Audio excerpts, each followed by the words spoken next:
Dear Lord God, the Father in heaven, I just want to say thank you. Thank you for everything that you have done to me. Di man ako perfecto, Panginoon, but you're still loving me and protect me from evil.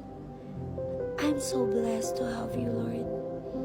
Kahit hindi mo ako sinusukuan, kahit na nagkakasala man ako sa inyo, o nakakalimot paminsan-minsan, pero still tinatanggap niyo pa rin ako.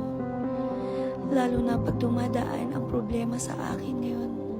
Mga araw na nalulungkot at umiiyak ako, Panginoon. Yung tipong gusto ko nang sabihin, I wanna give up. I'm sorry kung sa panahon na down ako at doon ko lang kayo kinakausap o tinatawag ang inyong pangalan, O Lord God. Please forgive me, Lord. God the Father, Jesus Christ, Mama Mary, help me na mas mapalapit pa po ako sa inyo. I know lahat ng problema, malalagpasan ko. Mas patatagin niyo pa po ako, Panginoon. At I know malalagpasan ko to kung anong man yung pinagdadaanan ko.